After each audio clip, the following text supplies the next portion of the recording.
ನಮಾಮಿ ಶಂಕರ ಸದಾಶಿವ ಸಮಾರಂಭಂ ಶಂಕರಾಚಾರ್ಯ ಮಧ್ಯಮಾಂ ಅಸ್ಮದಾಚಾರ್ಯ ಪರ್ಯಂತಂ ವಂದೇ ಗುರು ಪರಂಪರಾಂ ಶ್ರುತಿ ಸ್ಮೃತಿ ಪುರಾಣಾನಾಂ ಆಲಯಂ ಕರುಣಾಲಯಂ ನಮಾಮಿ ಭಗವತ್ಪಾದಂ ಶಂಕರಂ ಲೋಕಶಂಕರಂ. ನಾಡಿನ ಸಮಸ್ತ ವೀಕ್ಷಕ ಬಂಧುಗಳ ಪಾದಾರವಿಂದಗಳಿಗೆ ನನ್ನ ಶಿರಸಾಷ್ಟಾಂಗ ನಮಸ್ಕಾರಗಳು. ಎಲ್ಲರಿಗೂ ಶುಭೋದಯ. ಮಾತೃದೇವೋಭವ. ಬನ್ನಿ ಇವತ್ತಿನ ಪಂಚಾಂಗ ಫಲ ನೋಡೋಣ. 22ನೇ ತಾರೀಕು ಏಪ್ರಿಲ್ 2025 ಮಂಗಳವಾರ. ಶ್ರೀ ವಿಶ್ವಾವಸುನಾಮ ಸಂವತ್ಸರೆ, ಉತ್ತರಾಯಣೆ, ವಸಂತ ಋತು, ಚೈತ್ರ ಮಾಸೆ, ಕೃಷ್ಣ ಪಕ್ಷದ ನವಮಿ ತಿಥಿ, ಶ್ರವಣ ನಕ್ಷತ್ರ, ಶುಭಯೋಗ, ಗರಜಕರಣ. ಇವತ್ತಿನ ಪಂಚಾಂಗ ಫಲ. ದುಷ್ಟ ಮುಹೂರ್ತ, ತೊಂದರೆಯ ಮುಹೂರ್ತ, ಕಂಟಕ ಮುಹೂರ್ತ ಅನ್ನತಕ್ಕಂಥದ್ದು ನೋಡೋಣ. ಬೆಳಿಗ್ಗೆ 6:53 ಬೆಳಿಗ್ಗೆ 7:43 ಹಾಗೆಯೇ ಬೆಳಿಗ್ಗೆ 8:33 ಬೆಳಿಗ್ಗೆ 9:23 ಇರತಕ್ಕಂಥ ಈ ಸಮಯ ದುಷ್ಟ ಮುಹೂರ್ತ, ತೊಂದರೆಯ ಮುಹೂರ್ತ. ಜಾಗ್ರತೆ ಅಂತ ಹೇಳ್ತಿದ್ದೇನೆ. ಇನ್ನು ಒಮ್ಮೆ ಧರ್ಮರಾಯರು ಕೃಷ್ಣರ ಜೊತೆ ನಡೀತಾ ಇರುತ್ತೆ. ಒಬ್ಬ ದೊರೆಯಾದವನು ತನ್ನನ್ನ ಯಾವಾಗ್ಲೂ ತಿದ್ದುಕೊಳ್ಳುತ್ತಲೇ ಇರ್ತಾನೆ. ವೈದಿಕರು ತಿದ್ದಿಕೊಳ್ಳುತ್ತಲೇ ಇರ್ತಾರೆ. ಸರಿ ತಪ್ಪು ಯಾವುದು, ಲೋಕದ ನಿಯಮ ಯಾವುದು, ಲೋಕದ ಜೊತೆ ನಾವು ಯಾವ ರೀತಿ ಇರಬೇಕು, ವ್ಯವಹಾರ, ವ್ಯಾಪಾರ, ಉದ್ಯೋಗ, ಯಾವುದಾದರೂ ಹಲವಾರು ಜವಾಬ್ದಾರಿಗಳೊಂದಿಗೆ ನಾವಿರ್ತೇವೆ. ನಾವೆಲ್ಲರೂ ಇವ್ರ ಜೊತೆಲೆ ನಮಗೊಂದು ಕಲ್ಪನೆ ಇದೆ. ಈ ಕಲಿಪುರುಷ ಯಾರನ್ನು ನಂಬಬೇಡಿ, ನಾನೇ ಹೇಳಿದ್ದೇನೆ. ನಿಜವೇ. ಯಾರೂ ಸರಿ ಇಲ್ಲ ಅನ್ನಿಸ್ತಕ್ಕಂಥದ್ದು ಅನ್ಸುತ್ತೆ. ನಿಜವೇ. ಯಾರನ್ನ ನಂಬೋದು? ಧರ್ಮರಾಯರು ಇದೇ ಪ್ರಶ್ನೆಯನ್ನ ಕೇಳ್ತಾನೆ. ಕೃಷ್ಣ, ನನಗೆ ಸಾಕಾಗ್ಬಿಟ್ಟಿದೆ. ಈ ಕೆಟ್ಟವರನ್ನ ಬಿಟ್ಟು ಒಳ್ಳೆ ವ್ಯಕ್ತಿಗಳನ್ನ ಹುಡುಕಿ ಅವ್ರ ಜೊತೆ ಜೀವನ ಮಾಡಬೇಕು. ಅಷ್ಟೇ ನನಗೆ ಯಾರನ್ನು ನಂಬೋದು ಅನ್ನೋದು ಗೊತ್ತಾಗ್ತಿಲ್ಲ. ಈ ಕೆಟ್ಟ ವ್ಯಕ್ತಿಗಳಿಂದ ದೂರ ಇದ್ದು ಒಳ್ಳೆ ವ್ಯಕ್ತಿಗಳ ಜೊತೆ ಬದುಕು ಕಟ್ಟಬೇಕು ಅನ್ನತಕ್ಕಂಥ ಒಂದು ಸಂದಿಗ್ಧತೆಯನ್ನ ಹೇಳ್ಕೋತಾರೆ. ಕೃಷ್ಣರಾಗ ಅದ್ಭುತವಾಗಿ ಹೇಳ್ತಾರೆ. ಎಲ್ಲೋ ಹುಡುಕ್ತೀಯ ಒಳ್ಳೇದನ್ನ ಅಂತ ಹೇಳ್ತಾರೆ. ಹೇಗೋ ಹುಡುಕ್ತೀಯ ಒಳ್ಳೇದನ್ನ ಅಂತ. ಹೌದಲ್ವಾ? ತುಂಬಾ ಅದ್ಭುತ ಅಲ್ವಾ ಕೃಷ್ಣರು ಹೇಳಿದಂತ ಈ ಮಾತು? ಯೋಚನೆ ಮಾಡಿ ನೋಡಿ. ನಾವು ಹುಡುಕ್ತಾ ಹೋದ್ರೆ ನಮ್ಮ ಒಳಗಡೆ 108 ಕಲ್ಮಶಗಳ ಭಾವ. 108. ನಾವು ತಿಂದ ಅನ್ನವೇ ನಿಮಿಷಕ್ಕೆ ವಾಂತಿ ಮಾಡಿದ್ರೆ ಅದನ್ನ ನೋಡೋಕ್ಕೂ ಆಗೋಲ್ಲ. ಅಷ್ಟು ಕಲ್ಮಶವು ಸಿಕ್ಕಾಬಟ್ಟೆ. ಅನವರತ ನಾನಾ ರೋಗ ರುಜಿನಗಳನ್ನ ತುಂಬಿಕೊಂಡಿರ್ತಕ್ಕಂಥವ್ರು ನಾವು. ಬೇರೆ ಬೇರೆ ಮಾನಸಿಕ ರೋಗ, ವಿಕೃತ ರೋಗ.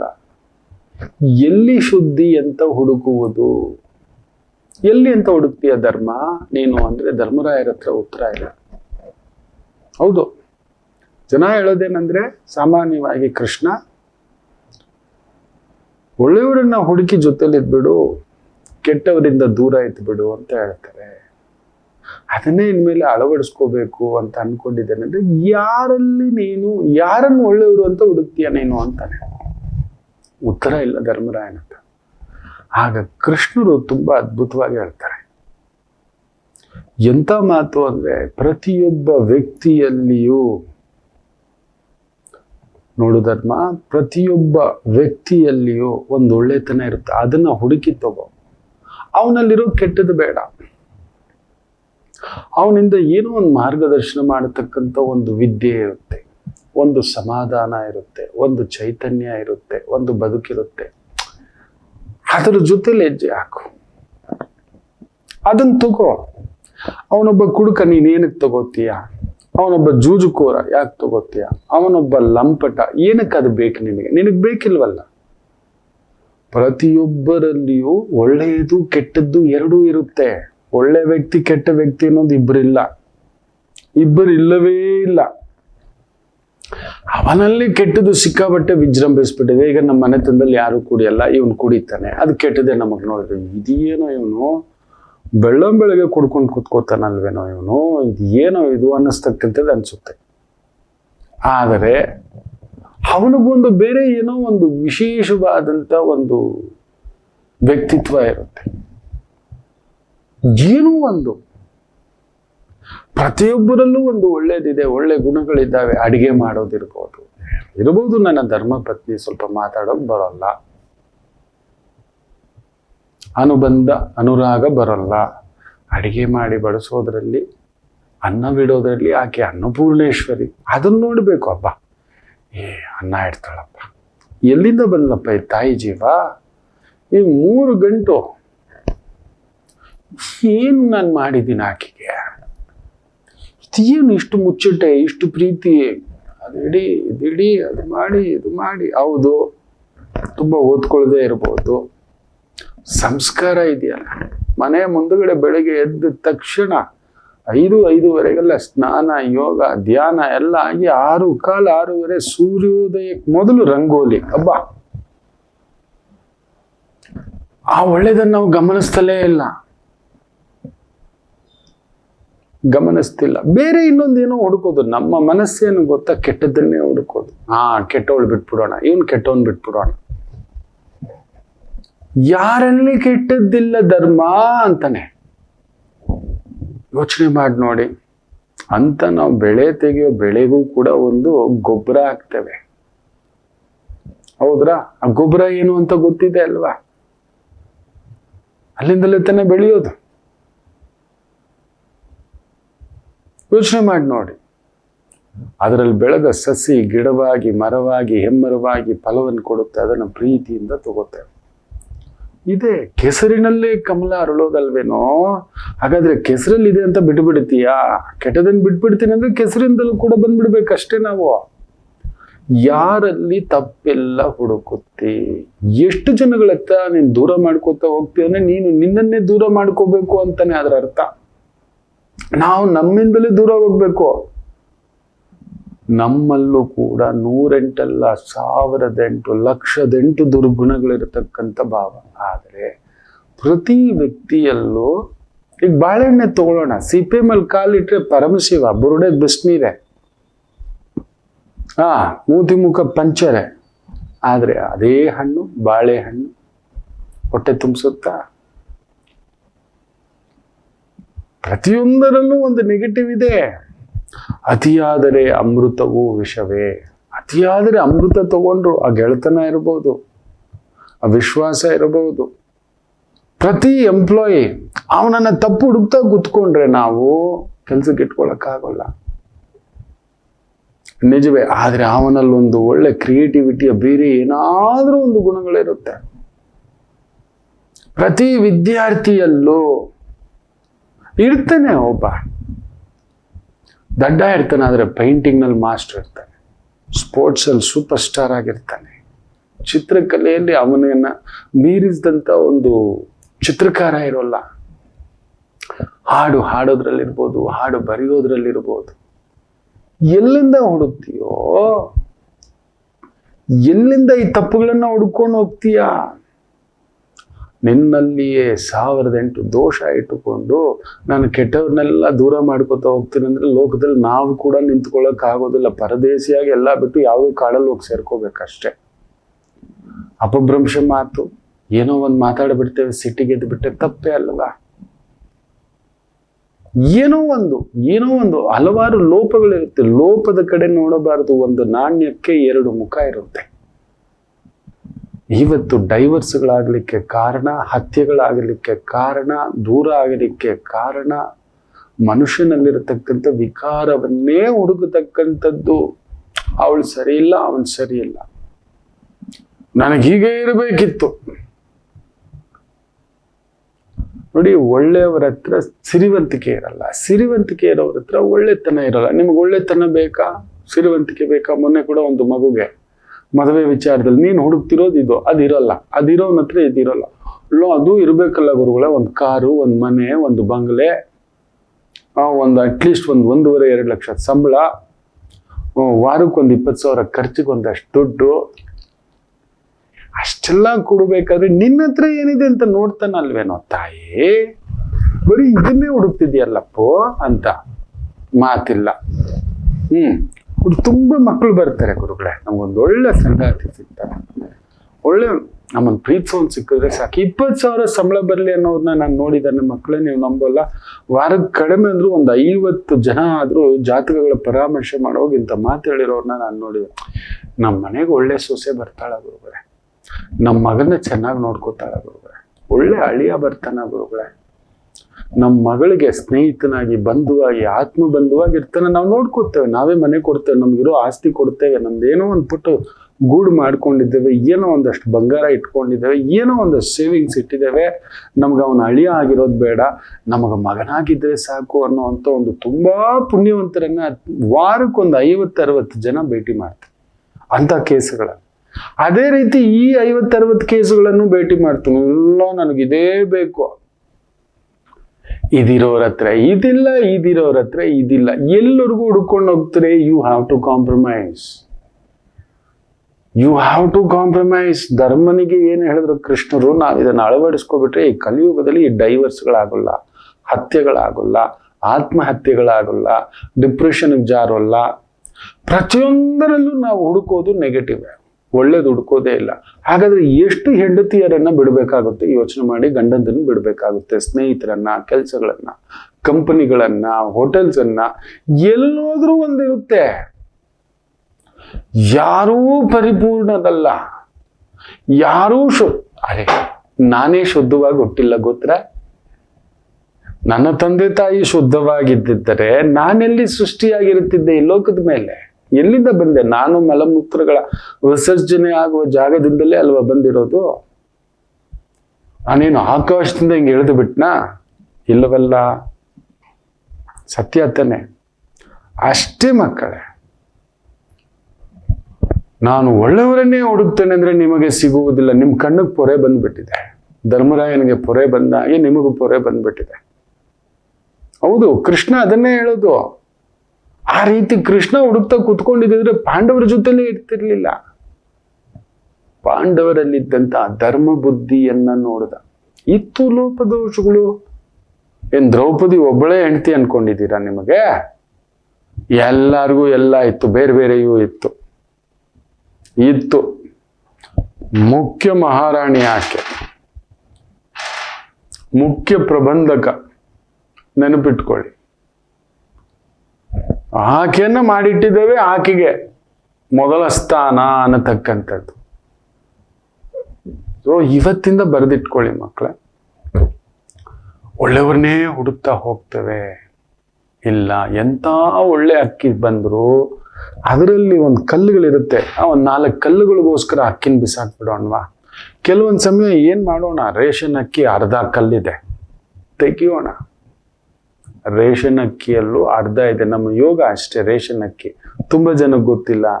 ರೇಷನ್ ಅಕ್ಕಿನಲ್ಲಿ ಅನ್ನ ಮಾಡಿ ತಿಂದ್ರೆ ಶುಗರ್ ಕಂಟ್ರೋಲ್ ಅಲ್ಲಿ ಇರುತ್ತೆ ಅಂತ ಎಷ್ಟೋ ಜನಕ್ಕೆ ಗೊತ್ತಿಲ್ಲ. ನಾರ್ಮಲ್ ಅಕ್ಕಿ ತಂದು ಅಡಿಗೆ ಮಾಡಿ ತಿಂದ್ರೆ, ಆ ಪಾಲಿಶ್ಡ್ ಅಕ್ಕಿ ಶುಗರ್ ಬೂಮ್ ಅಂತ ಒಂದೇ ಬಾರಿಗೆ 40-50 mg ಹತ್ತುತ್ತೆ. ನೀವು ಇದು ರೇಷನ್ ಅಕ್ಕಿ ತಗೊಳ್ಳಿ, ನೀವು ನಂಬಲ್ಲ. ಅದನ್ನೇ ತಗೊಬಂದು ನೀಟಾಗಿ ತೊಳೆದು ಬಿಟ್ಟು ಅನ್ನ ಮಾಡಿತೀನಿ. ಕುಕ್ಕರಲ್ಲಿ ಬೇಡ, ಪಾತ್ರೆಯಲ್ಲಿ ಮಾಡಿತೀನಿ. ಕುಕ್ಕರಲ್ಲಿ ಇನ್ಮೇಲೆ ಅನ್ನ ಮಾಡಿ ತಿನ್ನೋದನ್ನ ನಿಲ್ಲಿಸಿ. ಎಲ್ಲರೂ ಕುಕ್ಕರಲ್ಲಿ ಅನ್ನ ಮಾಡುವುದು ಮೊದಲು ನಿಲ್ಲಿಸಿ. ನಮ್ಮ ರೋಗ ರುಜಿನಗಳಿಗೆ ಅತಿ ಮುಖ್ಯ ದೊಡ್ಡ ಕಾರಣ ಇವತ್ತು ನಾವು ಶಕ್ತಿ ಕಳ್ಕೊಂಡಿರ್ತಕ್ಕಂಥದ್ದು. ಹಿಂದೆಲ್ಲ ನೋಡಿ, ಅನ್ನವನ್ನ ಮಾಡುವಾಗ ಗಂಜಿಯನ್ನ ಬಸಿತಿದ್ರು. ಚೆನ್ನಾಗಿ ತೊಳೆದು ಅನ್ನ ಮಾಡ್ತಿದ್ರು, ಪಾತ್ರೆಯಲ್ಲಿಟ್ಟು ಇಲ್ಲ ಮಡಿಕೆಯಲ್ಲಿಟ್ಟು. ಸ್ವಲ್ಪ ಗಂಜಿ ಹೆಚ್ಚಾಗಿದ್ರೆ ಬಸಿತಿದ್ರು. ಇವತ್ತು ಸ್ವಲ್ಪ ಬಸಿತಾ ಇದ್ರು, ಎಕ್ಸ್ಟ್ರಾನೇ ನೀರು ಹಾಕ್ತಿದ್ರು. ಎಷ್ಟು ಜನರು ನಾವು ಬಸಿತಿದ್ದೇವೆ ಹೇಳಿ? ಇಲ್ಲ, ಇನ್ಸ್ಟೆಂಟ್ ಬಂದ್ಬಿಡ್ಬೇಕು. ಕುಕ್ಕರಲ್ಲಿ ಇಟ್ಬಿಡು, ವಿಸಿಲ್ ಆಯ್ತು, ತೆಗಿ, ಅದನ್ನ ಹಾಕೊಂಡು ತಿನ್ನೋ. ಕುಕ್ಕರ್ ಅನ್ನ ನಿಲ್ಸ್ ನೋಡಿ, ನಿಮ್ ಶುಗರ್ ಒಂದು 10-20 mg ಕಮ್ಮಿ ಆಗುತ್ತೆ. ಕುಕ್ಕರಲ್ಲಿ ಮಾಡೋದೇ ಬಿಟ್ಬಿಡಿ, ಕುಕ್ಕರಲ್ಲಿ ಇಡ್ಲಿ ಮಾಡೋದು ಬಿಟ್ಬಿಡಿ. ಇವೆಲ್ಲ ನಿಯಮಗಳು ಹಾಕೊಳ್ಳಿ ಒಂದೊಂದೇ. ಆ ರೇಷನ್ ಅಕ್ಕಿ ತಿನ್ನೋದ್ರಲ್ಲೇ ನಮ್ಮ ಶುಗರ್ ಕಂಟ್ರೋಲ್ ಬರುತ್ತೆ. ತುಂಬಾ ಜನಕ್ಕೆ ಗೊತ್ತಿಲ್ಲ. ಯಾವುದೋ ಬುಲೆಟ್ ರೈಸ್ ಅಂತೆ, ಆ ರೈಸ್ ಅಂತೆ, ಸಣ್ಣಕ್ಕಿ ಅಂತೆ, ಇನ್ನೊಂದು ಅಂತ ತಂದು ತಿಂತಿದ್ದೇವೆ. ಸಣ್ಣ ಬದಲಾವಣೆ. ಇವಾಗ ನೋಡಿ, ಅದರ ಒಂದು ಶಕ್ತಿ ಗೊತ್ತಾಯ್ತಾ ನಿಮಗೆ? ಕುಕ್ಕರು, ಈಗ ಅದನ್ನ ಪಕ್ಕಕ್ಕಿಡೋ ಒಂದು ಬದಲಾವಣೆ ಬಂತ. ಕುಕ್ಕರ್ ಚೆನ್ನಾಗಿದೆ, ಬಿಡಿ, ಅದನ್ನ ಪಕ್ಕಕ್ಕಿಡಿ. ನಾವು ಹುಡುಕ್ತಾ ಹೋದರೆ ಎಲ್ಲಿವರೆಗೂ ನಂಬ್ತೀರಾ? ನಮ್ಮ ಎರಡೂ ಕೈಗಳು ಒಂದೇ ಆಕಾರದಲ್ಲಿಲ್ಲ. ರೇಖೆಗಳನ್ನ ನೋಡಿ, ಬೆರಳುಗಳನ್ನ ನೋಡಿ. ನಮ್ಮ ಕಣ್ಣುಗಳು ಅಷ್ಟೆ, ನಮ್ಮ ಹಲ್ಲುಗಳು ಅಷ್ಟೆ, ನಮ್ಮ ಪಾದಗಳು ಒಂದೇ ಸೈಜಲ್ಲಿ ಇರೋಲ್ಲ. 1-2 ಸೆಂಟಿಮೀಟರ್ ಹೆಚ್ಚು ಕಡಿಮೆ ಇದ್ದೇ ಇರುತ್ತೆ. ಎಕ್ಸಾಕ್ಟ್ ಇರಲು ಸಾಧ್ಯವೇ ಇಲ್ಲ. ಉದ್ದ ಕೂಡ ನಂಬ್ತೀರಾ? 1 ಕಾಲು 1 ಚೂರು ಉದ್ದ ಇರುತ್ತೆ, 1-2 ಸೆಂಟಿಮೀಟರ್ ಉದ್ದ ಇರುತ್ತೆ. ಕೈಗಳು ಅಷ್ಟೇ, ಭುಜಗಳು ಅಷ್ಟೇ. ಈ ಕಡೆ ಇದ್ದಾಗ ಈ ಕಡೆ ಇಲ್ಲ, ಈ ಕಡೆ ಇದ್ದಾಗ ಈ ಕಡೆ ಇಲ್ಲ. ನಮಗಿದ್ರ ಬಗ್ಗೆ ಅವಗಾಹನೆ ಇಲ್ಲ. ನಾವು ಹುಡುಕೋದು ಅವರಲ್ಲಿ ಕೊರತೆ, ಇವರಲ್ಲಿ ಕೊರತೆ, ಅವ್ರು ಸರಿಲ್ಲ, ಇವ್ರು ಸರಿಲ್ಲ ಅಲ್ಲ. ಎಲ್ಲಾ ವ್ಯಕ್ತಿಗಳಲ್ಲೂ ಲೋಪದೋಷ ಇರುತ್ತೆ. ಎಲ್ಲಾ ವ್ಯಕ್ತಿಗಳಲ್ಲೂ ಒಂದು ಒಳ್ಳೇದಿರುತ್ತೆ. ಅದನ್ನ ತಗೊಳ್ಳೋಣ, ಆರಿಸ್ಕೊಳ್ಳೋಣ. ಒಂದು ಮಾವಿನ ಮರಕ್ಕೆ ಹೋಗ್ತೇವೆ, ಕೊಳ್ತಿರೋ ಹಣ್ಣು ಇರುತ್ತೆ, ಬೂಸ್ಟ್ ಗಡ್ಡಿರೋ ಹಣ್ಣು ಇರುತ್ತೆ, ಏನೇನೋ ಆಗಿರುತ್ತೆ. ಅದರಲ್ಲಿ ಚೆನ್ನಾಗಿರೋ ಹಣ್ಣನ್ನು ತಿನ್ನೋಣ, ಕಿತ್ಕೊಳ್ಳೋಣ. ಹೌದಲ್ವಾ? ಅಷ್ಟೇ ಮಾಡ್ಬೇಕಾಗಿರೋದು. ಮರವನ್ನೇ ಕಡಿದು ಬಿಸಾಕ್ತಾ ಹೋಗ್ತಾನೆ ಅಂದ್ರೆ ಯಾರು ಮಾವಿನ ಹಣ್ಣು ತಿನ್ನೋಕ್ಕಾಗೋದಿಲ್ಲ. ಅಷ್ಟೇ. ಇನ್ಮೇಲೆ ಆ ತಪ್ಪು ಮಾಡ್ಕೊಳ್ಳಲ್ಲ ಅಂತ ಅನ್ಕೋತೇನೆ.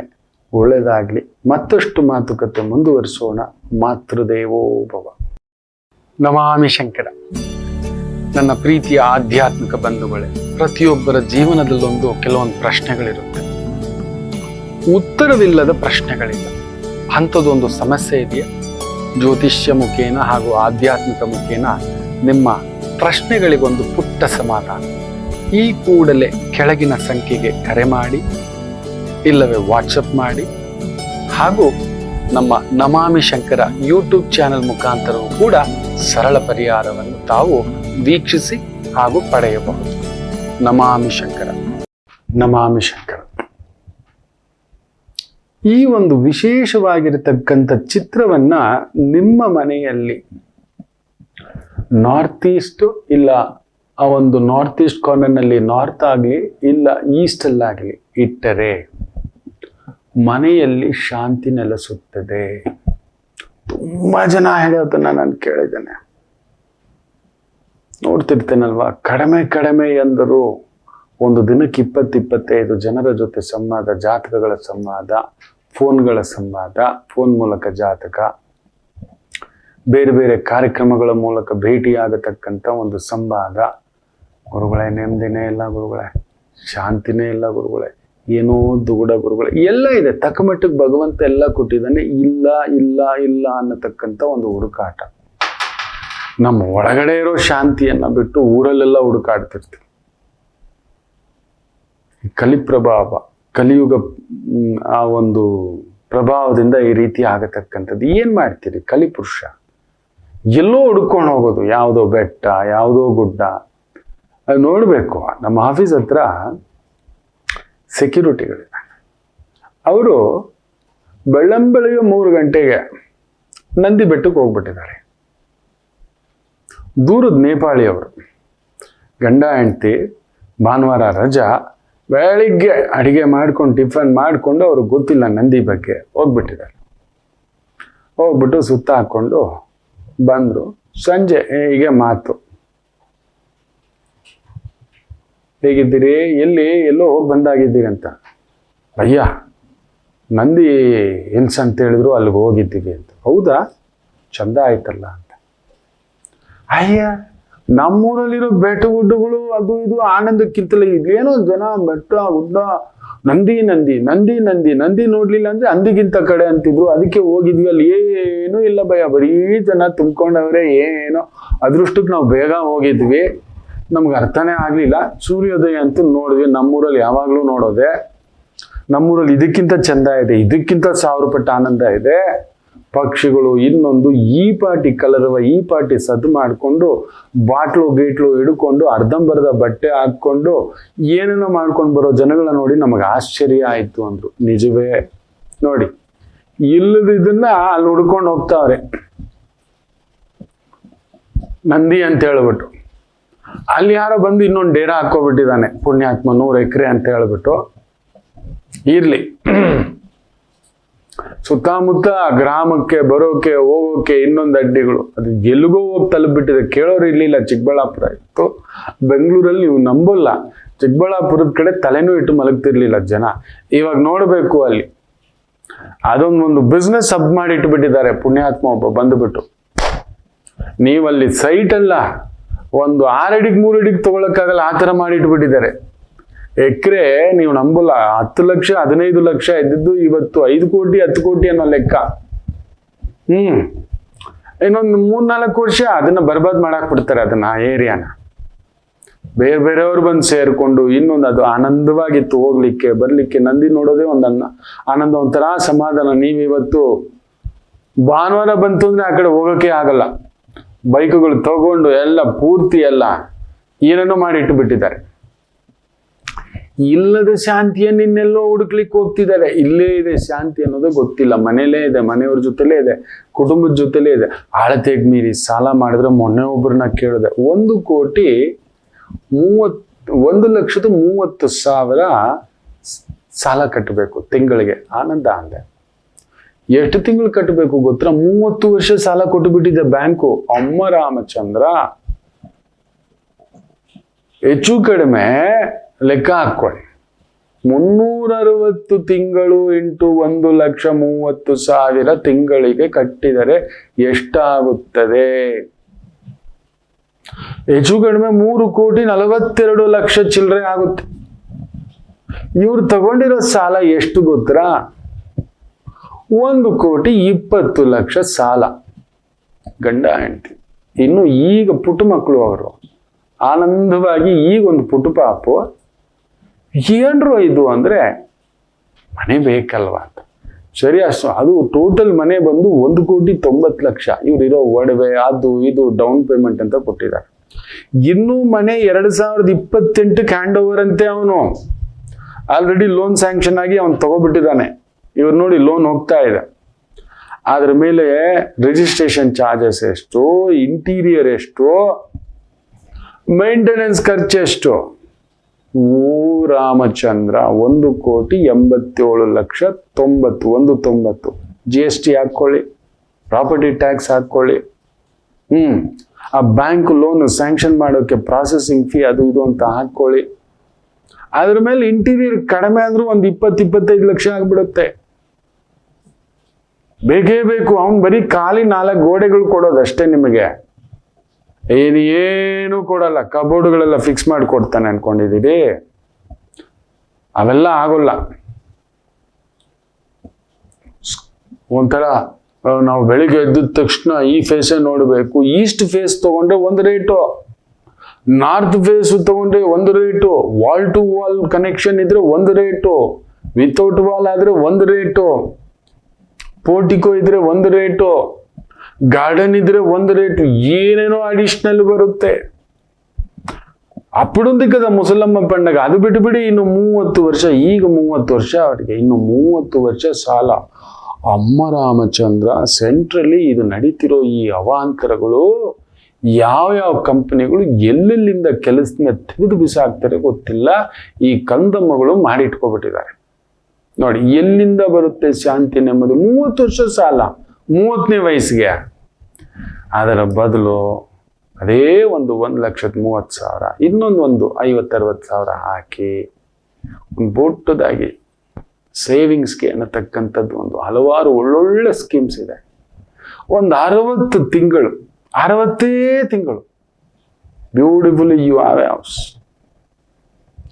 ಗೊತ್ತೇ ಇಲ್ಲ. ಇದೆಲ್ಲ ಒಂದು ಕಾರ್ಪೊರೇಟ್ ದಂಧ ಆಗ್ಬಿಟ್ಟಿದೆ, ಬ್ಯಾಂಕುಗಳ ದಂಧ ಆಗ್ಬಿಟ್ಟಿದೆ, ಪ್ರಾಪರ್ಟಿ ಹೋಲ್ಡರ್ಸ್ದು ದಂಧ ಆಗ್ಬಿಟ್ಟಿದೆ. ಮನೆ ಕಟ್ಟದ ಮೇಲೆ ಕೊಡೋ, ನಾವು ಅವಾಗ ತಗೋತೀವಿ. ಇಲ್ಲ ನೀವು ಫೇಸ್ ಬೈ ಫೇಸ್, ನಮ್ಮ ದುಡ್ಡಲ್ಲೇ ಅವ್ನು ಕಟ್ತಿರೋದು. ಅವನು 30% ಮೊದಲೇ ಡೌನ್ ಪೇಮೆಂಟ್ ಕೊಟ್ಬಿಡ್ಬೇಕು ಅಂತಾನೆ. ಲೆಕ್ಕ ಹಾಕೊಳ್ಳಿ. ಕೊಟ್ಟಿರೋದವ್ರಾಗೆ 190ಕ್ಕೆ ಈಗ 1,20,00,000 ಅಂದ್ರೆ 60 ಲಕ್ಷ 70 ಲಕ್ಷ ಕೊಟ್ಬಿಟ್ಟಿದ್ದಾರೆ ಮಕ್ಳು. ಅವರು 57 ಲಕ್ಷ ತಲುಪಿಸ್ಬಿಟ್ಟಿದ್ದಾರೆ, ಆಲ್ಮೋಸ್ಟ್ 30%. 4 ಗೋಡೆ ಹಚ್ಚೋಕೆ ಇನ್ನೆಷ್ಟು ದುಡ್ಡು ಬೇಕು? ಆಮೇಲೆ ಬೆಳೀತಾ ಬೆಳೀತಾ ಇನ್ನೊಂದು 30% ಕೊಡು ಅಂತಾನೆ. ಅವನು ನಮ್ಮ ದುಡ್ಡಲ್ಲೇ ಕಟ್ಟೋದು ನೋಡಿ. ಹೀಗೆಯೇ ಓ ರಾಮಚಂದ್ರ ನೀವೆಲ್ಲಿದ್ದೀರಿ ನೋಡಿ. ನಂದು ಒಂದು ಕಾರ್ ಲೋನ್ ಇದೆ, ಏನೋ ಕಷ್ಟಕ್ಕೆ ಒಂದು ಲೋನ್ ತಗೊಂಡಿದ್ದೇವೆ. ಕಾರ್ ಮೇಲೆ ಟಾಪ್ ಅಪ್ ಲೋನ್. ನಂಬ್ತೀರಾ? 22 ಕಂತು ನಾನು 45,000 ಕಟ್ಟಿಬಿಟ್ಟಿದ್ದೇನೆ. ಅಲ್ಲಿಗೆ ಹೆಚ್ಚು ಕಡಿಮೆ 9,90,000 ಕಟ್ಟಿಬಿಟ್ಟಿದ್ದಾನೆ. 19 ಲಕ್ಷ ಲೋನ್ಗೆ. ಇನ್ನೂ 48 ತಿಂಗಳಿದೆ, 22 ಲಕ್ಷ ಕಟ್ಟಬೇಕು. ಎಲ್ಲಿದೆ ಶಾಂತಿ ಹೇಳಿ? ನಮಗೇನೋ ಒಂದು ಮಾಡ್ಕೊಂಡಿದ್ವಿ, ನೋವು ಬಾಧೆ ಇರ್ಲಿ, ಕೊಡೋರು ಕೊಡ್ಬೇಕಲ್ವಾ? ಅದು ಲೆಕ್ಕ. ಮಾತು ಕೊಟ್ಟ ಮೇಲೆ ಮಾತಾಗಿರಬೇಕು. ಆಗೋಗಿದೆ, ಸರಿ. ಲೋನ್ ಮೇಲೆ ಲೋನ್, ಟಾಪ್ ಅಪ್ ಲೋನ್ ಅಂತ ಕೊಟ್ಟಿದ್ದಾರೆ ನೋಡಿ. 19 ಲಕ್ಷಕ್ಕೆ ಇನ್ನೂ 22 ಲಕ್ಷ 21 ಲಕ್ಷ ಚಿಲ್ಲರೆ ಕಟ್ಟೋದಿದೆ. ಆಲ್ರೆಡಿ 10 ಲಕ್ಷ ತಗೋಬಿಟ್ಟಿದ್ದಾನೆ. ಎಲ್ಲಿದೆ ಶಾಂತಿ? ಹೀಗೆ ಅಳತೆಗೆ ಮೀರಿದ ಸಾಲ ಮಾಡಿ ತಗೊಂಡ ಗಾಡಿ, ಸಾಲ ಮಾಡಿ ತಗೊಂಡ ಮನೆ, ಸಾಲ ಮಾಡಿದ ವ್ಯವಹಾರ ಎಲ್ಲಿ ಊರ್ಜಿತ ಆಗುತ್ತೆ ಮಕ್ಕಳೇ? ಇಬ್ಬಂದಿಗಳಲ್ಲಿ ಸಿಕ್ಕಾಕೋಬಿಡ್ತೀರಿ. ಈ ತರ ಯಾವುದೋ ಮಾಡಿ ಇಟ್ಕೋಬಿಟ್ಟಿದ್ರಿ. ಶಾಂತಿ ಇಲ್ಲ ಗುರುಗಳೇ, ಯಾಕೋ ಮಿಸ್ಅಂಡರ್ಸ್ಟ್ಯಾಂಡಿಂಗ್ ಗುರುಗಳೇ, ಯಾಕೋ ತೃಪ್ತಿ ಇಲ್ಲ ಗುರುಗಳೇ, ಯಾಕೋ ಮನೆಯಲ್ಲಿ ಸರಿಯಾಗಿ ನಿದ್ದೆ ಬರಲ್ಲ ಗುರುಗಳೇ, ಶಾಂತತೆ ಇಲ್ಲ ಗುರುಗಳೇ ಅನ್ನುವವರಿಗೆ ಒಂದು ಅದ್ಭುತವಾದಂಥ ಪರಿಷ್ಕಾರ ಹೇಳ್ತಾನೆ. ಇರ್ಲಿ, ಅದರಲ್ಲೇ ಹುಡುಕ್ಬೇಕಲ್ವಾ? ಕೆಟ್ಟದ್ರಲ್ಲೇ ಒಳ್ಳೇದು ಹುಡುಕ್ಬೇಕಲ್ವಾ? ನೋವಲ್ಲೇ ಸುಖವನ್ನ ಹುಡುಕ್ಬೇಕಲ್ವಾ? ಡನ್.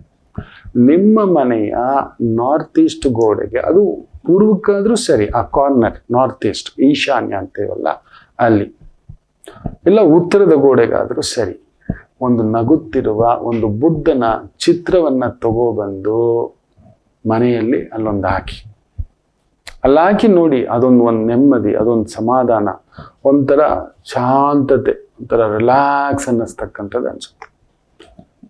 ಮಾಡಿ ನೋಡಿ, ಅಲ್ಲೊಂದು ಅದ್ಭುತವಾದಂಥ ಪವಾಡ ನಡೀತಕ್ಕಂಥದ್ದಾಗುತ್ತೆ. ಒಂಥರ ಬುದ್ಧನ ತರ ಶಾಂತತೆ. ಬುದ್ಧಂ ಶರಣಂ ಗಚ್ಚಾಮಿ ಅಷ್ಟೇ ಅಂತ ತರ್ತಾನೆ. ಆ ಬುದ್ಧನ ಒಂದು ಫೋಟೋ ನನ್ನ ಆಫೀಸಲ್ಲೂ ಇದೆ.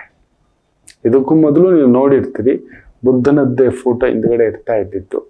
ನನಗೆ ನಮ್ಮ ಅಮ್ಮ ಅಂದ್ರೂ ಇಷ್ಟ, ಅದಕ್ಕೆ ಅಮ್ಮನ ಫೋಟೋನು ಇಟ್ಟಿದ್ದಾನೆ.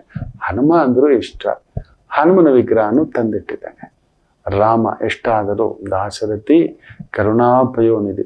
ರಾಮರನ್ನ ಹೋಲಿಸ್ಕೋಬೇಕಂದ್ರೆ ಹನುಮರಿಂದ ಬೀಳ್ಬೇಕಂತೆ. ಅದಕ್ಕೆ ಹನುಮರಿಂದ ಇರ್ತಾನೆ ಯಾವಾಗ್ಲೂ. ರಾಮಾಯಣ ತೋರಿಸ್ಕೊಡು, ರಾಮನಂತೆ ಬದುಕೋ ಒಂದು ಅಣುವಷ್ಟಾದರೂ ರಾಮನಂತೆ ಜೀವಿಸೋದಲ್ಲ, ಯೋಚಿಸುವಷ್ಟಾದರೂ ಶಕ್ತಿ ಕೊಡು ಹನುಮ ಅಂತ ಹನುಮರ ಹತ್ರ ಸಂಕಲ್ಪ ಮಾಡ್ಕೊತಿರ್ತಾನೆ. ಅದಕ್ಕೆ ಹನುಮ ಪಕ್ಕದಲ್ಲಿ ಇಟ್ಕೊಂಡಿರೋದು. ನೀವು ಅಷ್ಟೇ, ನಿಮ್ಮ ಮನೆಗೆ ಆ ಸಮಾಧಾನ ಶಾಂತಿ ಬರಬೇಕು ಅನ್ನೋದಾದ್ರೆ ಆ ನೆಮ್ಮದಿ, ಒಂಥರ ಇರೋದ್ರಲ್ಲಿ ತೃಪ್ತಿ ಅನ್ನತಕ್ಕಂಥದ್ದು ಅದನ್ನ ಮಾಡಿಸುತ್ತೆ, ತೃಪ್ತಿ ತಂದ್ಕೊಡುತ್ತೆ. ಮಾಡ್ಕೋತೀರಿ ಅಂತ ಅನ್ಕೋತೇನೆ. ಒಳ್ಳೇದಾಗ್ಲಿ. ಒಂದು ಪುಟ್ಟ ವಿರಾಮ ತಗೊಂಡು ವಾಪಸ್ ಬರೋಣ. ಮಾತೃದೇವೋ ಭವ. ನಮಾಮಿ ಶಂಕರ. ನನ್ನ ಪ್ರೀತಿಯ ಆಧ್ಯಾತ್ಮಿಕ ಬಂಧುಗಳೇ, ಪ್ರತಿಯೊಬ್ಬರ ಜೀವನದಲ್ಲೊಂದು ಕೆಲವೊಂದು ಪ್ರಶ್ನೆಗಳಿರುತ್ತೆ, ಉತ್ತರವಿಲ್ಲದ ಪ್ರಶ್ನೆಗಳಿಲ್ಲ. ಅಂಥದ್ದೊಂದು ಸಮಸ್ಯೆ ಇದೆಯಾ? ಜ್ಯೋತಿಷ್ಯ ಮುಖೇನ ಹಾಗೂ ಆಧ್ಯಾತ್ಮಿಕ ಮುಖೇನ ನಿಮ್ಮ ಪ್ರಶ್ನೆಗಳಿಗೊಂದು ಪುಟ್ಟ ಸಮಾಧಾನ. ಈ ಕೂಡಲೇ ಕೆಳಗಿನ ಸಂಖ್ಯೆಗೆ ಕರೆ ಮಾಡಿ, ಇಲ್ಲವೇ ವಾಟ್ಸಪ್ ಮಾಡಿ, ಹಾಗೂ ನಮ್ಮ ನಮಾಮಿ ಶಂಕರ ಯೂಟ್ಯೂಬ್ ಚಾನೆಲ್ ಮುಖಾಂತರವೂ ಕೂಡ ಸರಳ ಪರಿಹಾರವನ್ನು ತಾವು ವೀಕ್ಷಿಸಿ ಹಾಗೂ ಪಡೆಯಬಹುದು. ನಮಾಮಿ ಶಂಕರ. ನಮಾಮಿ ಶಂಕರ. ಶ್ರವಣ ನಕ್ಷತ್ರ, ಚಂದ್ರ ಶ್ರೀನಿವಾಸರ ತಿರುವೋಣಂ ನಕ್ಷತ್ರಂ ಅಂತ ಕೂಡ ಹೇಳ್ತೇವೆ. ಶ್ರವಣ ನಕ್ಷತ್ರದಲ್ಲಿ ಇರತಕ್ಕಂಥದ್ದು ವಿಶೇಷವಾಗಿ ಸುಖಕಾರಕ, ಮಾತೃಕಾರಕ, ಅದ್ಭುತವಾಗಿ ಕುಳಿತಿದ್ದಾನೆ. ಮೇಷರಾಶಿ. ವೃತ್ತಿಯಲ್ಲಿ ಸಮಾಧಾನವೇ. ಗುರುಚಂದ್ರ ಗುರುವಿನ ದೃಷ್ಟಿ ಬೇರೆ ಚಂದ್ರನ ಮೇಲೆ ಇರೋದ್ರಿಂದ ಬ್ಯೂಟಿಫುಲ್. ವೃತ್ತಿಪರವಾಗಿ ಹಾಲು, ಹಣ್ಣು, ಬೆಣ್ಣೆ, ತುಪ್ಪ, ಟೀಚರ್, ಪ್ರೊಫೆಸರ್, ಡಾಕ್ಟರ್, ಮೆಡಿಸಿನ್, ಈ ಫಾರ್ಮಸ್ಯೂಟಿಕಲ್ ಲೈನ್ಸ್, ಫಾರ್ಮಸಿ, ಅದ್ಭುತವಾದಂಥ ಪ್ರಗತಿ ಕಾಣತಕ್ಕಂಥ ಒಂದು ದಿನ. ವೃಷಭ ರಾಶಿ. ಚಂದ್ರ ತೊಂದರೆ ನೋಡಿ. ಸೂರ್ಯ ಚಂದ್ರರು ತೊಂದರೆ ಕೊಡಲ್ಲ, ಯಾವ ಗ್ರಹವೂ ತೊಂದರೆ ಕೊಡಲ್ಲ. ನಮ್ಮ ದಶಾ ಭುಕ್ತಿ ನಮ್ಮ ಜಾತಕದಲ್ಲಿ ಅದಿಲ್ಲ ಅಂದ್ರೆ ಅನುಭವಿಸ್ಲೇಬೇಕು. ಎಲ್ರಿಗೂ ಒಳ್ಳೆ ಅಮ್ಮ ಸಿಗೋಲ್ಲ, ಒಳ್ಳೆ ಅಪ್ಪ ಸಿಗೋಲ್ಲ, ಅವರಿದ್ದಾಗ ನಾವು ಮಾತು ಕೇಳೋಲ್ಲ, ಇದು ಭಾವ. ಸೊ ವೃಷಭ ರಾಶಿಗೆ ಚಂದ್ರ ಭಾಗ್ಯದಲ್ಲಿರ್ತಕ್ಕಂಥದ್ದು ಚೆನ್ನಾಗಿದೆ. ಆ ಧೈರ್ಯ ಸ್ಥಾನವನ್ನೇ ನೋಡ್ತಿದ್ದಾನೆ. ಹೈನುಗಾರಿಕೆಯ ವೃತ್ತಿಯಲ್ಲಿದ್ದೀರಿ, ಹುಳಿ ಪದಾರ್ಥಗಳು, ಮದ್ಯ, ಮಾಂಸ, ಇದಕ್ಕೆ ಸಂಬಂಧಪಟ್ಟಂಥದ್ದು, ಪವರ್ ಸೆಕ್ಟರಲ್ಲಿ ಕೆಲಸ ಮಾಡ್ತಿದ್ದೀರಿ, ಅದ್ಭುತ ಪ್ರಗತಿ ಕಾಣತಕ್ಕಂಥ ಒಂದು ದಿನ. ಇನ್ನು ಮಿಥುನ ರಾಶಿ. ಚಂದ್ರ ಅಷ್ಟಮ ಪರಿಪೂರ್ಣವಾಗಿ ಆರೋಗ್ಯದ ಕಡೆ ನೋಡಿ. ಏನೋ ಇವತ್ತು ಒಂಚೂರು ಮನಸ್ಸಿಗೆ ಬೇಸರ, ಯಾರೋ ಹತ್ತಿರದವರಿಂದಲೂ. ನಮಗೆ ಮನಸ್ಸಿಗೆ ಬೇಸರ ಯಾರು ಮಾಡಬಲ್ರು? ಯಾರೋ ದೂರದವನು ಏನೋ ಒಂದು ಮಾತಂದ್ರೆ ಅವನಿಗೆ ನಮ್ಮ ಬಗ್ಗೆ ಗೊತ್ತಿಲ್ಲ, ನಮಗೂ ಅವನ ಬಗ್ಗೆ ಗೊತ್ತಿಲ್ಲ. ಗೊತ್ತಿರೋವನೇ, ಜೊತೆಯಲ್ಲಿದ್ದವನೇ, ಅನ್ನ ತಿಂದವನೇ, ನೆರಳು ಪಡೆದವನೇ, ಸಹಾಯ ಪಡೆದವನೇ, ನಮ್ಮ ಬಗ್ಗೆ ತುಂಬ ತಿಳಿದವನೇ ನಮ್ಮ ಬಗ್ಗೆ ಮಾತನಾಡಿದಾಗ ನಮ್ಮ ಮನಸ್ಸಿಗೆ ಗಾಯ. ಕೆಲಸ ಮಾಡಿದ್ದೀವಿ, ಏನೋ ಮಾಡಿದೀಯ ನೀನು ಅಂತ ಅಂದ. ಹೀಗೆ ಸಹಾಯ ಪಡೆದವ, ನೀನೇನೋ ಮಾಡಿದೆ ಸಹಾಯ ಅಂದ. ಅನ್ನ, ಏನಮ್ಮ ಅನ್ನ ಇದು ಅಂದ್ವಿ. ಈ ರೀತಿ ತುಂಬಾ ಹತ್ತಿರದವರಿಂದ ಸ್ವಲ್ಪ ಬಾಯಿ ಕಿವಿ ಎರಡು ಬಂದ್ ಮಾಡ್ಕೊಳ್ಳಿ. ಇವತ್ತು ನಿಮಗೇನು ಗೊತ್ತಿದೆಯೋ ಅದನ್ನ ಮಾಡ್ಲಿಕ್ಕೆ ನೋಡಿ, ಮೀರಿದ್ ಬೇಡ. ಯಾಕಂದ್ರೆ ಚಂದ್ರ ಮನೋಕಾರಕ. ಹುಳಿಯ ಮನೆಯಲ್ಲಿ ಕೂತಿದ್ದಾನೆ, ಶನಿಯ ಮನೆಯಲ್ಲಿ. ಸೊ ಅದೊಂಥರ ಹುಳಿ ಆಗ್ತಕ್ಕಂಥದ್ದಾಗುತ್ತೆ. ಮನಸ್ಸಿಗೆ ಬೇಸರ, ಏನೂ ಬೇಡ, ಯಾವುದೂ ಬೇಡ, ಯಾರೂ ಬೇಡ, ಇಷ್ಟೇನ ಜೀವನ, ಈ ಥರದೊಂದು ವೈರಾಗ್ಯ ಭಾವಗಳು ಮೂಡತಕ್ಕಂಥದ್ದು ನಡೆಯುತ್ತದೆ. ಎಚ್ಚರಿಕೆ. ಆದಷ್ಟು ಮನೆಯ ಬಳಿ ದುರ್ಗಾ, ಗ್ರಾಮದೇವರು ಯಾರಾದ್ರೂ ಸರಿ, ಅಟ್ಲೀಸ್ಟ್ ಗೋಪುರ ದರ್ಶನಂ, ಸಾವಿರ ದೈವ ದರ್ಶನಂ, ಒಂದು ನಮಸ್ಕಾರ, ಒಂದು ಪೂರ್ಣ ಮಂಗಳ ಆರತಿ, ಅರ್ಚನ, ಈ ಥರದ್ದಾದ್ರೂ ಮಾಡ್ಕೊಂಡು ಹೋಗಿ. ಕರ್ಕಾಟಕ ರಾಶಿ. Beautiful day. ವೃತ್ತಿಪರವಾಗಿ, ವ್ಯವಹಾರ ಪರವಾಗಿ, ಕೆಲಸದ ಪರವಾಗಿ ಆನಂದಂ. ಶಶಿಮಂಗಳ ಯೋಗಂ ಚೆನ್ನಾಗಿದೆ. Real estate, property, construction, security business, legal, police, military, defence, ರಕ್ಷಣಾ ಇಲಾಖೆ, ಇಂತಹ ಒಂದು ಇಲಾಖೆಯಲ್ಲಿ ವೃತ್ತಿ ಉದ್ಯೋಗದಲ್ಲಿ ತೊಡಗಿಸ್ಕೊಂಡಿರ್ತಕ್ಕಂಥವರಿಗೆ ವಿಶೇಷವಾದಂಥ ಅಭಿವೃದ್ಧಿ ಕಾಣತಕ್ಕಂಥ ಒಂದು ದಿನವಾಗಿರುತ್ತೆ. ಸಿಂಹರಾಶಿ.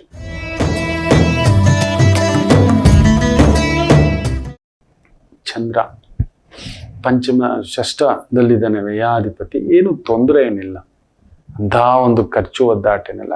ಮನೆ ರಿನೋವೇಷನ್ ಮಾಡೋದು, ಗಾಡಿ ಎಕ್ಸ್ಚೇಂಜ್ ಮಾಡೋದು, ಈ ಬಾಡಿಗೆ ಏನಾದರೂ ಒಂದು ಸಣ್ಣ ಡಿಸ್ಟರ್ಬೆನ್ಸ್ ಆಗೋದು, ಮನೆಗೆ ಒಂದು ಫರ್ನಿಚರ್ ತರಿಸೋದು. ನೀವು ಸಿಂಹರಾಶಿಯವ್ರ ಜೊತೆಯಲ್ಲಿದ್ದು ನೀವು ಆ ಜೀವನ ಶೈಲಿ ನೋಡ್ಬೇಕು ಮಕ್ಕಳೇ. ಥರ ನೀಟ್ ಕೃಷ್ಣಪ್ಪ, ನೀಟ್ ನಾರಾಯಣಪ್ಪ ಅಂತ, ನೀಟೇ ಅವರು ಮೇಲಿಂದ ಕೆಳಗಡೆ. ದೇವರು ಕೂಡ ಒಂದು ಅಂದ, ಅದು ಚಂದ, ಅದು ಎಲ್ರಿಗೂ ಬದುಕಲಿಕ್ಕೆ ಆಗೋಲ್ಲ. ಗ್ರಹಗಳ ಸ್ಥಿತಿ ಗತಿ ಉತ್ತಮವಾಗಿದ್ದರೆ ನೀವು ಒಂಥರ ತೂಕದ ವ್ಯಕ್ತಿಗಳು. ಹೆಚ್ಚು ಮಾತನಾಡೋಲ್ಲ, ಹೆಚ್ಚು ಬೆರೆಯೋಲ್ಲ. ಎಲ್ಲಿ ಹೇಗೆ ಮಾತನಾಡಬೇಕು, ಎಷ್ಟು ಮಾತನಾಡಬೇಕು, ಯಾರ ಜೊತೆ ಅನ್ನತಕ್ಕಂಥದ್ದು ನಿಮ್ಮಿಂದ ಕಲಿಯುವಂಥದ್ದು ತುಂಬ ಇರುತ್ತೆ. ಇನ್ನೊಬ್ಬರ ಬಗ್ಗೆ ಕೆಟ್ಟದಾಗ ಅಷ್ಟು ಬೇಗ ನೀವು ಮಾತಾಡೋಲ್ಲ. ಸಿಟ್ಟಿಗಿದ್ರೆ ಎದುರುಗಡೆನೆ. ಸಿಂಹ ಯಾವಾಗಿದ್ರು ಸಿಂಗಲ್ ಆಗೇ ಬರೋದು, ಎದುರುಗಡೆನೆ ಲಡಾಯಿಸೋದು. ಏನೋ ಇದಂತ ಗುಂಪು ಕಟ್ಕೊಂಡೆಲ್ಲ ನೀವು ಹೋಗಲ್ಲ, ಎಳೆದು ಬಿಡ್ತೀರಿ, ನಾಡಿಯೋ ನೋಡೇ ಬಿಡೋಣ ಅಂತ. ಅದು ಸಿಂಹ ಹೆಣ್ಣಾದ್ರೂ ಸರಿ, ಅಯ್ಯೋ ಸಿಂಹ ರಾಶಿಯ ಹೆಣ್ಣು ಮಕ್ಕಳಾಗ್ಬಿಟ್ರೆ ಅವ್ರ ಸುದ್ದಿಗೆ ಹೋಗ್ಲೇಬೇಕಪ್ಪ, ಗರ್ಜನೆ ಅದು. ಸಿಂಹಿಣಿ ಗಂಡು ಸಿಂಹ ಕೂಡ ಬಡದಾಕೊಂಡು ನೋಡೋಗ್ಬಿಡುತ್ತೆ, ಹೊಡೆದಾಕ್ಬಿಡುತ್ತೆ. ಅಮ್ಮ ರಾಮಚಂದ್ರ, ಹೌದು ಅಲ್ವೋ ಹೇಳಿ? ಸಿಂಹರಾಶಿ ಹೆಣ್ಣು ಮಕ್ಕಳು ನೀವು ಕಮೆಂಟ್ ಹಾಕಿ ಕಾಯ್ತಿರ್ತಾನೆ. ಏ ಗುರುಗಾರು, ಊರಿಗೆ ಹೊಸ್ತಾವ నువ్వు, ಇದು ಕತೆನೆ. ಅಯ್ಯೋ ಅಯ್ಯೋ ಅಯ್ಯೋ, ನೀ ಎಲ್ಲರಿಗೂ ಆದ್ರೂ ಹೇಳು, ಯಾವ್ರಾದ್ರೂ ಹೇಳು, ಬರ್ತೀನಿ ನಾನು. ನೀನು ಒಬ್ನೇ ಬಾ, ನಾನು ಒಬ್ನೇ ಬರ್ತೇನೆ. ನೀನು ಎಷ್ಟು ಜನ ನಡ್ಕೊಂಡು. ಅಯ್ಯೋ ಸಿಂಹಿಣಿಯರು, ಸಿಂಹರಾಶಿಯ ಸ್ತ್ರೀಯರ್ಗ ಕೋಪ ಬಂತು. ಹೇಳಿದ್ನಲ್ಲ ನಿನ್ನೆ ಸಂಚಿಕೆಯಲ್ಲಿ, ಕೆಲವು ಸಂಖ್ಯೆಗಳಿಗೆ ಬಂಡ ಧೈರ್ಯ, ಎಲ್ಲಿಗಾದ್ರೂ ಸರಿ, ಯಾವುದಕ್ಕಾದ್ರೂ ಸರಿ. ಈ ಸಿಂಹರಾಶಿಯ ಸ್ತ್ರೀಯರು ತಲೆ ಕೆಟ್ಟರೆ ನಿಂತ್ಕೋತಾರೆ ಮಕ್ಕಳು. ಅದಿದೆ ಮಕ್ಕಳು, ಆ ಧೈರ್ಯ, ಆ ಗತ್ತು, ಆ ತೂಕ, ಸಿಕ್ಕಾಬಟ್ಟೆ ಶಕ್ತಿ ನಿಮಗೆ. ಅಮ್ಮಮ್ಮಂದಿರು ನೀವು, ಅಮ್ಮ ಅಲ್ಲ ನೀವು, ಅಮ್ಮಮ್ಮಂದಿರು, ಅನ್ನಪೂರ್ಣೇಶ್ವರಿಯರು. ನಿಮ್ಮ ಕೈಯಲ್ಲಿ ಅನ್ನ ತಿನ್ಬೇಕು. ನಿಜ ಹೇಳ್ತಾನೆ, ಥರ ಹೃದಯಾಂತರಾಳದಿಂದ ಹೊಟ್ಟೆಯಿಂದ ಅನ್ನ ಇಡ್ತೀರಮ್ಮ. ನಾನು ತಿಂತಿದ್ದೇನೆ ಸಿಂಹರಾಶಿ ಅಮ್ಮಂದಿರ ಹತ್ರ ಅನ್ನ, ನೆನೆಸ್ಕೋತಿರ್ತೇನೆ. ಅಮ್ಮ ಚೆನ್ನಾಗಿರಿ, ಅನ್ನ ತಿಂದಿದ್ದೇನಲ್ವಾ ಮಕ್ಕಳೇ, ಉಪ್ಪಿನ ಋಣ ಅಲ್ವಾ ಮಕ್ಕಳೇ, ಮರಿಲಿಕ್ಕಾಗುತ್ತಾ ಮಕ್ಕಳೇ? ಇದೆ ತಾಯಂದಿರು, ದೇವರೆಲ್ಲರಿಗೂ ಕೊಡಲ್ಲ ಅಂಥದ್ದೊಂದು ಸೌಭಾಗ್ಯ ಹೃದಯಾಂತರಾಳದಿಂದ ಇಡತಕ್ಕಂಥದ್ದು. ನೀವು ದೇವರೇ, ನೀವು ದೇವತೆಯರೇ ನೀವು. ಅದಕ್ಕೆ ಸ್ವಲ್ಪ ಪರೀಕ್ಷೆ, ಅವೆಲ್ಲ ಯೋಚನೆ ಮಾಡಬೇಡಿ. ಅಂತ ಒಂದು ದಿನ ಚೆನ್ನಾಗಿದೆ. ಇನ್ನು ವಿಶೇಷವಾಗಿ ಕನ್ಯಾ ರಾಶಿ, ಚಂದ್ರನ್ ಸಾರದಲ್ಲಿ ಇದ್ದು ಲಾಭಸ್ಥಾನವನ್ನ ಕುಜನನ್ನು ನೋಡ್ತೀವಿ. ಮನೆ, ಪ್ರಾಪರ್ಟಿ ಡೆವಲಪರ್ಸ್, ಇಂಟೀರಿಯರ್ಸ್, ಅಲಂಕಾರ, ಮನೆ ಕಟ್ತಿದ್ದೀರಾ, ಮಾರ್ತಿದ್ದೀರಾ, ಮನೆಯ ವಿಚಾರ, ಭೋಗ್ಯಕ್ಕೆ ಹಾಕ್ತಿದ್ದೀರಾ, ಇಲ್ಲ ಬಾಡಿಗೆಗೆ ಮಾಡ್ತಿದ್ದೀರಾ, ಇಲ್ಲ ಲೀಸಿಗೆ ಬಿಡ್ತಿದ್ದೀರಾ, ಇಲ್ಲ ರಿಯಲ್ ಎಸ್ಟೇಟಲ್ಲಿ ತೊಡಗಿಸ್ಕೊಂಡಿದ್ದೀರಾ, ಅದ್ಭುತ ಪ್ರಗತಿಯನ್ನ ಪಡೆಯತಕ್ಕಂಥ ಒಂದು ದಿನವಾಗಿರುತ್ತೆ. ಚೆನ್ನಾಗಿದೆ. ಇನ್ನು ಸುಖಾಧಿಪತಿ ಸುಖದಲ್ಲೇ ಇದ್ದಾನೆ, ಮಾತೃಕಾರಕ ತುಲಾರಾಶಿಗೆ. ಆ ಕೇಂದ್ರ ಸ್ಥಾನವನ್ನ ನೋಡ್ತಿದ್ದಾನೆ. ಚೆನ್ನಾಗಿದೆ. ಎಲೆಕ್ಟ್ರಿಕಲ್ ಕೆಲಸ, mechanical engineer, civil engineering, architecture engineering, chemical engineering, fertiliser engineering, forest officer, agriculturist officer, ಇಂಥ ಒಂದು ವಿಭಾಗಗಳಲ್ಲಿ ಉದ್ಯೋಗ ಕೆಲಸ ಮಾಡ್ತಿರ್ತಕ್ಕಂಥವರಿಗೆ ವಿಶೇಷ ಅಭಿವೃದ್ಧಿ. ವೃಶ್ಚಿಕ ರಾಶಿ, ಭಾಗ್ಯಾಧಿಪತಿ ಭಾಗ್ಯವನ್ನೇ 3ನೇ ಮನೆಯಿಂದ ನೋಡ್ತಿರೋದ್ರಿಂದ, ಕುಜನ ಮನೆಯನ್ನ ನೋಡ್ತಿರೋದ್ರಿಂದ ವಿಜಯಂ ಪ್ರಾಪ್ತಿ. ತುಂಬಾ ದೊಡ್ಡ ಕೆಲಸ ಕಾರ್ಯ ವ್ಯವಸ್ಥೆಗಳಲ್ಲಿ ಯಶಸ್ಸು ಪಡಿತೀರಿ. ಹೋರಾಟ ಮಾಡಿ ಒಂದು ಭೂಮಿ ಮನೆ ವಾಹನವನ್ನ ಪಡಿತೀರಿ, ಅಧಿಕಾರವನ್ನ ಪಡಿತೀರಿ. ಗೌರವದ ದಿನ, ಸೋಲಿಲ್ಲದ ದಿನ ನಿಮಗಿವತ್ತು. ಭಾಗ್ಯವೇ ನೋಡ್ತಿದೆ. ಚೆನ್ನಾಗಿದೆ. ಅದೃಷ್ಟ ಕೈ ಹಿಡಿಯುತ್ತೆ, ಹೆಸರು ಕೈ ಹಿಡಿಯುತ್ತೆ, ಕೀರ್ತಿ ಕೈ ಹಿಡಿಯುತ್ತೆ, ಪ್ರತಿಷ್ಠೆ ಕೈ ಹಿಡಿಯುತ್ತೆ ಅಂತ ಒಂದು ದಿನ. ಇನ್ನು ಧನುಸು ರಾಶಿ, ಅಷ್ಟಮಾಧಿಪತಿ ಧನಸ್ಥಾನದಲ್ಲಿರೋದ್ರಿಂದ, ಕುಟುಂಬ ಸ್ಥಾನದಲ್ಲಿರೋದ್ರಿಂದ ಮನೆಗೋಸ್ಕರ ಖರ್ಚು. ಇನ್ನೊಂದು ಮನೆ ತಗೋಬೇಕು, ಈ ತರ ಸಾಲ ಮಾಡಿ ಮನೆ ತಗೋಬೇಕು, ಸಾಲ ಮಾಡಿ ಗಾಡಿ ತಗೋಬೇಕು. ಏನೋ ನಮ್ಮ ಕರ್ಮ ಗಂಟು ನಮ್ಮನ್ನ ಹಾಕುತ್ತೆ ಮಕ್ಕಳೇ. ಕೆಲವರಿಗೆ ಈ ಜೂಜು ಸಟ್ಟ ಬಾಜಿನಲ್ಲಿ ದುಡ್ಡು ಹಾಕಿ ಕಳ್ಕೋಬೇಕು, ಕೆಲವರಿಗೆ ಡಾಕ್ಟ್ರು ವೈದ್ಯಕೀಯ ಟ್ರೀಟ್ಮೆಂಟ್ ಕಳ್ಕೋಬೇಕು, ಕೆಲವ್ರಿಗೆ ಮೋಸಕ್ಕೆ ಕಳ್ಕೋಬೇಕು, ಕೆಲವರಿಗೆ ಈ ತರ ಸಾಲ ಮಾಡಿ ಕಳ್ಕೋಬೇಕು. ನಿಮಗೆ ಆ ಥರದೊಂದು ಭಾರ ಉಂಟು. ಎಚ್ಚರಿಕೆಯಿಂದ ಹೆಜ್ಜೆ ಹಾಕಿ, ಕುಟುಂಬಕ್ಕೋಸ್ಕರ, ಮನೆಯವ್ರಿಗೋಸ್ಕರ, ಒಡ ಊಟದವ್ರಿಗೋಸ್ಕರ, ವ್ಯವಹಾರಕ್ಕೋಸ್ಕರ, ಭೂಮಿಗೋಸ್ಕರ, ಭೂಮಿ ತಕರಾರು ಏನಾದರೂ ಇದ್ರೆ ಕೋರ್ಟಿನ ಮೆಟ್ಲು, ಲೀಗಲ್ ಮೆಟ್ಲು ಓಡಾಡಿಸ್ತಕ್ಕಂಥದ್ದುಂಟು. ಸುಬ್ರಹ್ಮಣ್ಯರ ಆರಾಧನೆ ಮಾಡಿಕೊಳ್ಳಿ. ಮಕರ ರಾಶಿ, ಸಪ್ತಮಾಧಿಪತಿ ನಿಮ್ಮನೆ. ಕೊಡುವುದು, ತಗೊಳ್ಳುವುದು, ಪಾಲುದಾರಿಕೆ, partnership, commission agent, real estate agent, steel agent, cement agent, oil agent, liquor agent, ಆ ಥರದ ಒಂದು ಅಂಗಡಿ, ಫ್ರಾಂಚೈಸಿ, ಡಿಸ್ಟ್ರಿಬ್ಯೂಟರ್ಶಿಪ್, ಇಂಥವುಗಳಲ್ಲಿ ತೊಡಗಿಸ್ಕೊಂಡಿದ್ದೀರಿ. ದೇವಸ್ಥಾನ ನಿರ್ಮಾಣ, ದೇವ ಕಾರ್ಯಗಳು, ಗುಡಿಗೋಪುರಗಳ ನಿರ್ಮಾಣ, ಅಂಥದ್ರ ವ್ಯವಸ್ಥೆಯನ್ನು ನೋಡಿಕೊಳ್ಳತಕ್ಕಂಥ ಆಡಳಿತಾತ್ಮಕ ಕೆಲಸ ಕಾರ್ಯಗಳು, ಮುಜರಾಯಿ ಇಲಾಖೆ, ಪೌರೋಹಿತ್ಯ ಇಲಾಖೆ, ದೇವಸ್ಥಾನ, ಕಲ್ಯಾಣಿ, ಗೋಶಾಲೆ, ವೃದ್ಧಾಶ್ರಮ, ಅನಾಥಾಶ್ರಮ, ಇಂತಹ ಒಂದು ವ್ಯವಸ್ಥೆ, ಧಾರ್ಮಿಕ ವ್ಯವಸ್ಥೆಯಲ್ಲಿರತಕ್ಕಂಥ ಕಟ್ಟುಪಾಡಿನ ವ್ಯವಹಾರಗಳು, ಉದ್ಯೋಗಗಳು, ಅದ್ಭುತ ಪ್ರಗತಿ. ಕುಂಭರಾಶಿ, ಷಷ್ಠಾಧಿಪತಿ 12ನೇ ಮನೆ, ಒಳ್ಳೇದು. ಮರೆಯಾಗಿದ್ದಾನೆ, ಮರೆಯಾಗಿದ್ದಷ್ಟು ಒಳ್ಳೆಯದು. ನಿಮಗೆ ತೊಂದರೆ ಮಾಡುವನ್ ಚಂದ್ರನೇ, ಅವನೇ ಮಲಗ್ಬಿಟ್ಟಿದ್ದಾನೆ, ಚೆನ್ನಾಗಿದೆ. ಕುಜನೂ ಮಲಗಿದ್ದಾನೆ, ಇಬ್ರು ನೋಡ್ತಿದ್ದಾರೆ. ಭೂಮಿ, ಮನೆ, ವೃತ್ತಿ, ಓಡಾಟ, ವಾಹನಗಳ ವ್ಯಾಪಾರ, ಬಿಡಿಭಾಗ ವಾಹನಗಳ ಮಾರಾಟ, ಈ ಒಂದು ಬಿಲ್ಡಿಂಗ್ ಮೆಟೀರಿಯಲ್ಸ್, ಈ ಒಂದು ಪ್ಲಂಬಿಂಗ್ ಮೆಟೀರಿಯಲ್ಸ್ ಇರ್ಬೋದು, ಟೈಲ್ಸ್ ಇರ್ಬೋದು, ಎಲೆಕ್ಟ್ರಿಕಲ್ ಐಟಮ್ಸ್ ಇರ್ಬೋದು, ಇಂತಹ ಒಂದು ಮಾರಾಟ, ಕೊಡೋದು ತಗೊಳ್ಳೋದು ಮಾಡುವಂಥದ್ದು ಅದ್ಭುತ ಪ್ರಗತಿಯನ್ನ ಕಾಣತಕ್ಕಂಥ ಒಂದು ದಿನ. ಇನ್ನು ಮೀನ ರಾಶಿ, ಪೂರ್ವ ಪುಣ್ಯ ಸ್ಥಾನಾಧಿಪತಿ ಲಾಭದಲ್ಲಿ ಆ ಉಚ್ಚ ಸ್ಥಾನವನ್ನ ನೋಡ್ತಿರ್ತಕ್ಕಂಥ ಕುಜ, ಅವನ ಮೇಲೆ ಗುರುದೃಷ್ಟಿ. Beautiful day. ಹೈನುಗಾರಿಕೆ, ಮಾಂಸೋತ್ಪನ್ನ, ಲಿಕ್ಕರು, ಈ ಒಂದು ಗಂಧದ ಮರಗಳು, ಮರಗಳನ್ನ ಕಡಿಸ್ತಕ್ಕಂಥದ್ದು, ಫಾರೆಸ್ಟು, ಮೈನಿಂಗು, ಡಿಗ್ಗಿಂಗು, ಕಲ್ಲು, ದೊಡ್ಡ ದೊಡ್ಡ ಒಂದು ಉಗ್ರಾಣಗಳಲ್ಲಿ ಕೆಲಸ, ದೊಡ್ಡ ದೊಡ್ಡ ಪ್ರಾಜೆಕ್ಟ್ಗಳಲ್ಲಿ ಕೆಲಸ, ವಿಂಡ್ ಪ್ರಾಜೆಕ್ಟ್ ಇರ್ಬೋದು, ಸೋಲಾರ್ ಪ್ರಾಜೆಕ್ಟ್ ಇರ್ಬೋದು, EV ಪ್ರಾಜೆಕ್ಟ್ ಇರ್ಬೋದು, ಎಲೆಕ್ಟ್ರಿಕಲ್ ಪ್ರಾಜೆಕ್ಟ್ಸ್ ಇರ್ಬೋದು, ದೊಡ್ಡ ದೊಡ್ಡ ಎಲೆಕ್ಟ್ರಿಸಿಟಿ ಬೋರ್ಡ್ಗಳಲ್ಲಿ ಕೆಲಸ, ಅಟ್ಲೀಸ್ಟ್ ಲೈನ್ಮನ್ ಆಗಿ ಕೆಲಸ, ಒಂದು ಎಲೆಕ್ಟ್ರಿಕಲ್ ಲೈನ್ ಅಲ್ಲಿ ಮಾಡ್ತಿರ್ತಕ್ಕಂಥ ಕೆಲಸ, ರಿಪೇರಿ ಮಾಡಿಸ್ತಕ್ಕಂಥ ಕೆಲಸ, ರಸ್ತೆಗಳನ್ನ ಹಾಕಿಸ್ತಕ್ಕಂಥ ಕೆಲಸ, ಈ ಒಂದು ಬ್ರಿಡ್ಜ್ಗಳನ್ನ ಕಟ್ಟಿಸ್ತಕ್ಕಂಥ ಒಂದು ಕೆಲಸ, ಇಂಥವುಗಳಿಗೆ ಮನೆ ಕಟ್ಟಿಸ್ತಕ್ಕಂಥ ಕೆಲಸ, ದೊಡ್ಡ ದೊಡ್ಡ ಲ್ಯಾಂಡ್ ಅನ್ನ ಡೆವಲಪ್ಮೆಂಟ್ ಮಾಡತಕ್ಕಂಥ ಒಂದು ಕೆಲಸ, ಅರಣ್ಯ ಇಲಾಖೆಯಲ್ಲಿ ಮಾಡ್ತಿರ್ತಕ್ಕಂಥ ಒಂದು ಕೆಲಸ ಕಾರ್ಯಗಳು ಅದ್ಭುತ ಪ್ರಗತಿಯನ್ನ ಕಾಣತಕ್ಕಂಥ ಒಂದು ದಿನವಾಗಿರುತ್ತೆ. ಎಲ್ಲರಿಗೂ ಒಳ್ಳೆಯದಾಗಲಿ. ಮಾತೃದೇವೋ ಭವ.